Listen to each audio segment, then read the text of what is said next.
Cette émission est une présentation de Rousseau Métal, XPN et le Grand Prix de Trois-Rivières. Né pour gagner. 3 pilotes.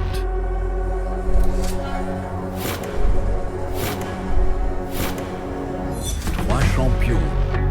Tous sont nés pour gagner.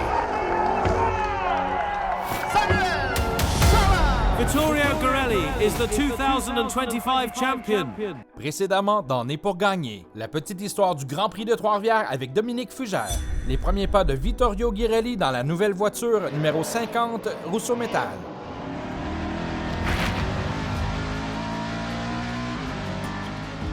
Alors là, on a vécu un shakedown de la voiture, on a vécu des pratiques à Icar avec la voiture avec Vittorio et là, on embarque pour les premiers essais libres et c'est là qu'on va voir si tout ce qu'on s'est parlé, tout ce qu'on a ajusté va fonctionner et surtout de mettre la stratégie en place et de suivre cette stratégie. Alors, c'est sûr et certain qu'on est fébrile à ce moment-là. On veut vraiment rien oublier et surtout, on veut que ça aille bien parce que tout peut arriver même pendant les essais libres. Journée du samedi extrêmement chaude pour le Grand Prix de Trois-Rivières 2025.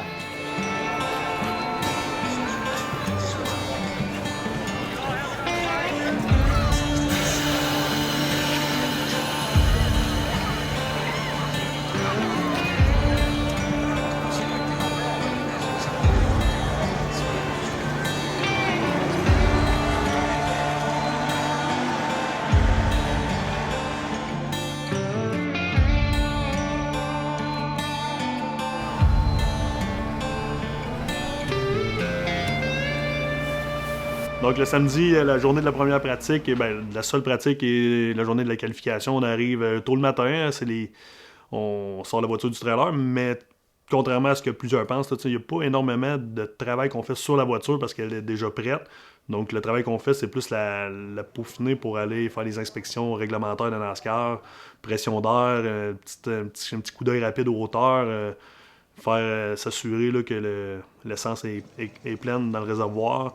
Donc, c'est comme plus une procédure là, de préparation à l'inspection officielle. Donc, après ça, on va faire l'inspection officielle de NASCAR pour qu'on ait l'approbation de ceux-ci, côté sécurité, côté réglementation, et côté programme de seal moteur et tout. Donc, un coup, l'inspection passée, mais là, par la suite, on se prépare à la première pratique. Hi, nice to meet you, Vittorio. Avant le Grand Prix, on avait fait une stratégie un peu conjointe avec Vittorio, avec Jérôme aussi. Dans le passé, j'avais quand même... j'ai jamais participé au Grand Prix en tant que pilote ou en tant que crew chief pour NASCAR Canada, mais j'ai quand même visualisé beaucoup d'événements dans le passé. Donc, on avait une bonne idée de comment ça pouvait se dérouler. Donc, on avait vraiment fait une stratégie en fonction de l'économie de la voiture, puis d'essayer d'éviter des accidents. Puis, donc, on a travaillé très fort là, sur la stratégie de course en fonction des événements passés. Par contre, de mon côté, c'est sûr que c'était extrêmement stressant. C'est un gros Grand Prix, il y a beaucoup d'attentes. On a fait le maximum pour avoir une bonne voiture, mais on n'a pas le contrôle sur tout. Donc, c'est tout le temps des moments stressants. Puis, c'est des événements qui sont sur 2-3 jours, mais que chaque sortie en piste est importante. Donc, c'était un peu le challenge de tout ça. Donc, c'est sûr qu'on avait quand même fait une bonne préparation avant tout, mais on est arrivé là dans le néant. Puis, on savait qu'on allait avoir besoin d'improviser un peu dans la fin de semaine.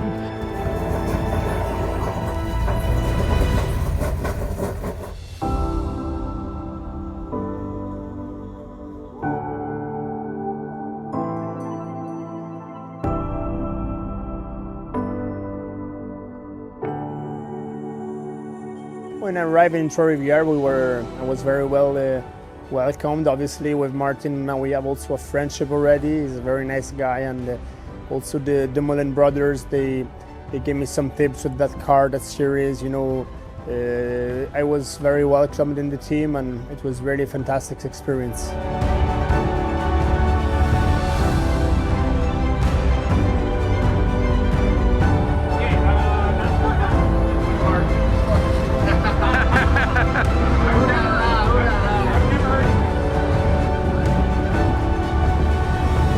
Third there, first, second.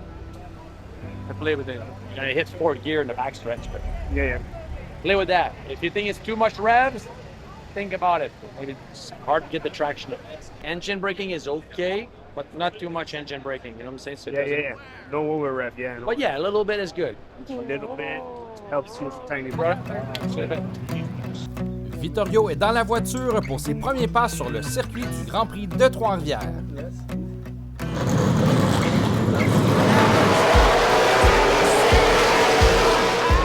La séance de pratique est lancée.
Né pour gagner.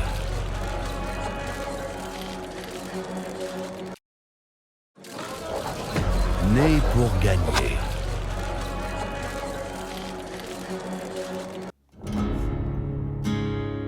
Séance de pratique éprouvante pour toutes les équipes accablées par cette chaleur intense.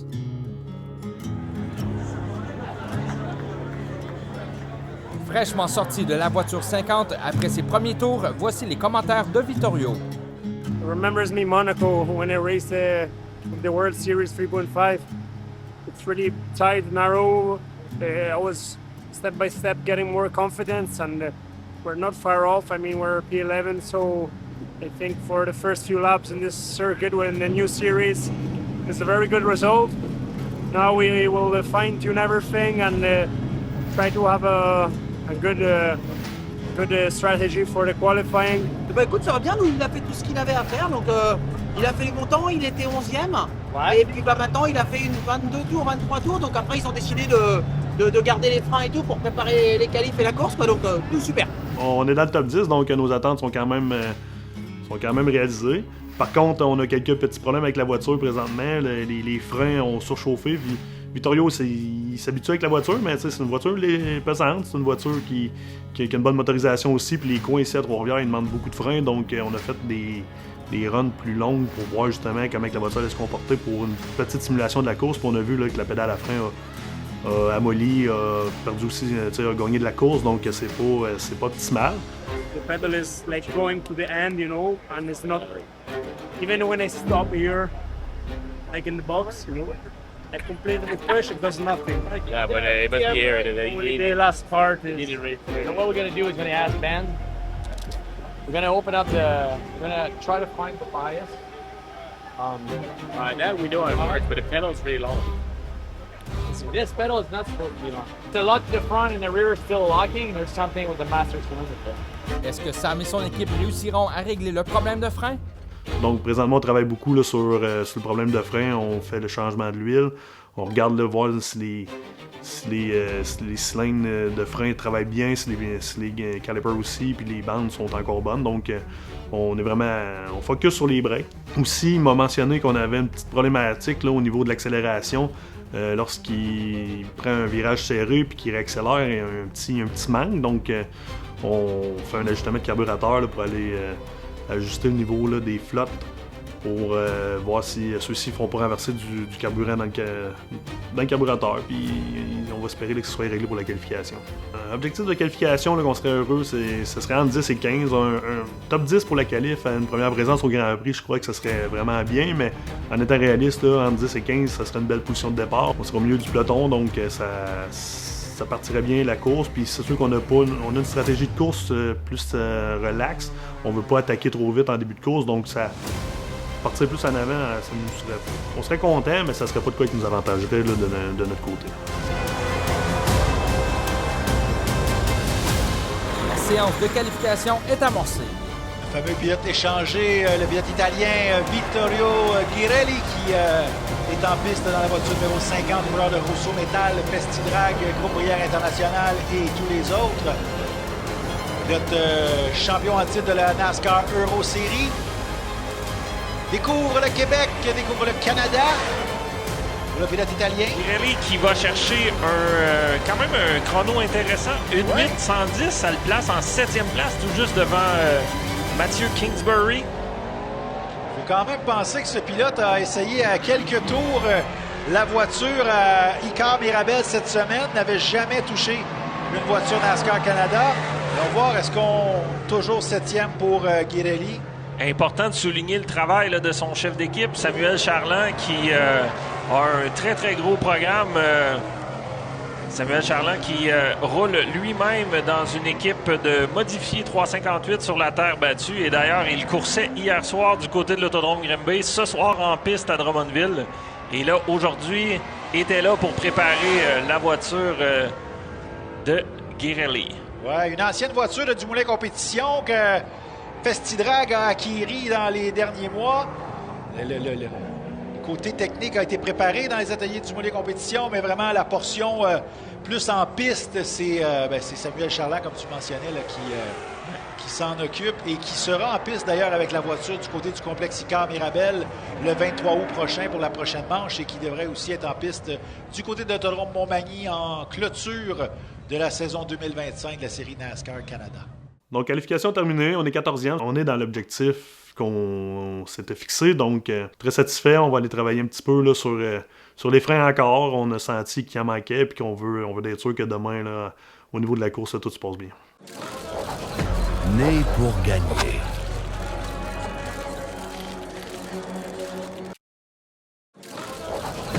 Né pour gagner.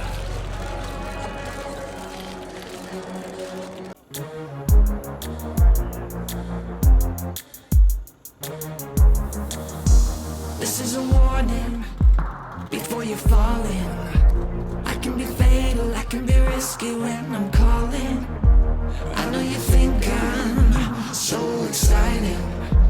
Normally when I run, the car I'm running is, they call it late model down here on oval. That's what we wait 2800 times. Ben, cette année, j'ai encore participé au Grand Prix de Trois-Rivières avec les Lions de Trois-Rivières. La participation de Raphaël au GP3R n'étant pas inclus dans cette partie du programme d'échange de pilotes, il est, le temps d'un week-end, un adversaire à battre pour Vittorio et Sam. Spire, une équipe de course aux États-Unis, ont acheté les Lions de Trois-Rivières et me connaissaient déjà. Fait qu'avec l'aide de Dominique Fugère, qui est en contact avec le propriétaire Jeff Dickerson, ça fait 2 ans. Fait que c'est vraiment spécial à chaque année. Mais c'est comme ça que c'est arrivé. Puis cette année, j'étais avec Jason Attaway. L'année dernière, j'étais avec David White Motorsport, 2 équipes de l'Ontario. Ouais, ben c'est sûr que c'était drôle de compétitionner contre Vittorio. Tout était nouveau pour lui. Fait que là, je me disais, tabarouette, moi qui n'ai jamais été en Europe, les voitures sont complètement différentes là-bas. Fait que j'ai hâte de voir, mais je me mettais un peu dans ses souliers. C'était le fun d'être en compétition avec mon monde qui allait m'accompagner en Europe.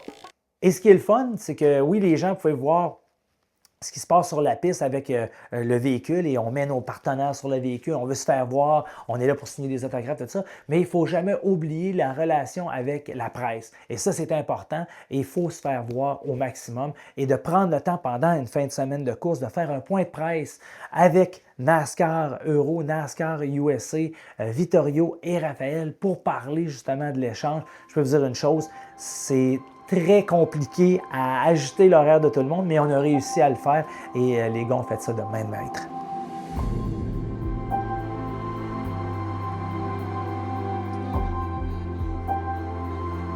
Bonjour à tous et puis merci beaucoup de l'accueil chaleureux réservé à notre pilote et à l'équipe. En 2009 en Europe, l'échange de pilotes était au cœur, de notre ADN et on a dû emmener maintenant plus de 40 pilotes courir en Amérique du Nord, que ce soit au Mexique, à tous les échelons de NASCAR aux États-Unis, depuis les Weekly Series jusqu'à l'Xfinity, la Cup, Daytona. Pour un jeune pilote et pour un pilote, c'était tout le temps un gros challenge d'aller courir avec 6 heures de décalage horaire, avec une culture qui est différente, des voitures différentes, des règles différentes. Donc je pense que pour leur carrière de pilote et pour se construire, ça fait une expérience qui est vraiment incroyable. C'est un énorme challenge, mais c'est une magnifique expérience. Today we have people racing in Mexico while we're here right now. So that's a big push for us because it allows us to grow the brand outside the United States. It allows us to start to create infrastructure and we want to make sure we're providing everyone that opportunity. Vittorio is an Italian driver joining us today. Rafael will be in Germany later this year. I think it's what we are doing internationally is really important for us. A lot of people, when I said I was going to go to Germany, a lot of people said there's NASCAR there, so they didn't even know. So I think it's going to be fun to bring some new fans to them. And I think Vittorio bring us some new fans, so it's going to be a lot of fun for sure. Ça a vraiment établi là, des bases pour un partenariat qui pourrait durer dans le temps. On espère réaccueillir Vittorio, on espère réaccueillir d'autres pilotes, d'autres meneurs au championnat dans le cadre de Né pour gagner, mais aussi à l'extérieur de ces collaborations-là. Puis qui sait, peut-être à un moment donné, mon rêve d'avoir une finale mondiale des séries internationales de NASCAR, faire ça au Grand Prix de Trois-Rivières. Imaginez là, un Brésilien, un Canadien, un Européen et aussi un Mexicain dans la porte du Plessis. On veut tous voir ça. Né pour gagner.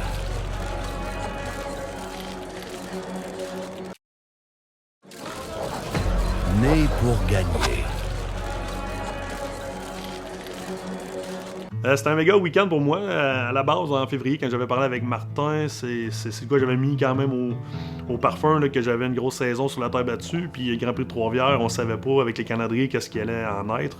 Mais le samedi, là, ça va vraiment être une journée qu'on a commencé très tôt le matin à 6h. Puis que suite aux qualifications, je me suis déplacé vers l'Autonome Drummond pour aller faire une finale de 50 tours. Donc ça a été très occupé. Malgré tout, il fallait que je garde le focus parce qu'à l'Autonome Drummond, on était leader au championnat, donc on pouvait premièrement pas manquer la course, puis deuxièmement, il fallait être concentré puis ramener un bon résultat parce que les points étaient très serrés, puis on voulait quand même on voulait avoir des chances de remporter le championnat cette année. Donc c'est sûr qu'avec la victoire, c'est quand même mis la cerise sur le sundae. Donc, la journée du samedi est finie et là, c'est l'heure de décompresser pour tout le monde, autant les partenaires, les commanditaires, l'équipe, Vittorio, tout le monde. Et on a un annuel, nous, du côté du Grand Prix de Trois-Rivières, c'est notre barbecue du samedi soir et tout le monde est là, tout le monde est festif, tout le monde relaxe et vraiment content parce que Vittorio s'est prêté au jeu et pas à peu près, est resté toute la soirée à parler avec les partenaires, les commanditaires. C'est vraiment le fun. Cette thématique-là du barbecue du samedi soir, c'est un incontournable parce que justement, c'est là que ça tisse des liens. Là, on a le temps de se parler, de relaxer parce que pendant les courses, pendant l'événement, on n'a vraiment pas le temps, tout le monde est concentré, personne ne veut rien manquer de l'action. Mais le samedi soir, dans notre petit setup barbecue, je dis petit setup, on parle quand même de 180 personnes qui viennent annuellement à notre barbecue. C'est un incontournable. Quand je commence à parler du Grand Prix de Trois-Rivières et réserver des trucs du Grand Prix de Trois-Rivières, la première chose que les gens nous disent, « Hey, les billets pour le barbecue le samedi soir, là, tu m'oublies pas, tu m'oublies pas. Puis, by the way, j'ai des chums qui m'ont entendu parler, ils veulent venir cette année. » Donc, c'est ça qui est le fun. Le barbecue prend de la place encore de plus en plus dans ce week-end-là du Grand Prix de Trois-Rivières. Et ça, c'est mission accomplie à ce niveau-là. J'ai mis l'emphase sur le barbecue américain cette année, vraiment avec des ribs, avec mon chum de chez Bicep Barbecue, Vincent Chantigny, avec les ribs, les spare ribs, les briskets, les burn head.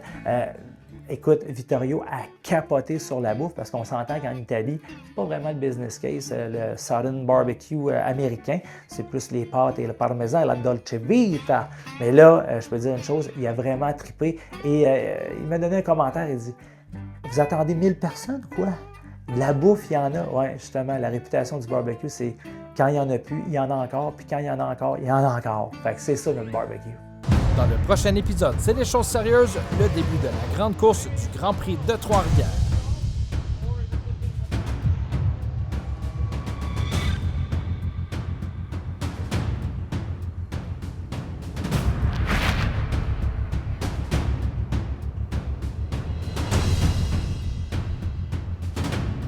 Cette émission vous a été présentée par Rousseau Métal, XPN et le Grand Prix de Trois-Rivières. Né pour gagner.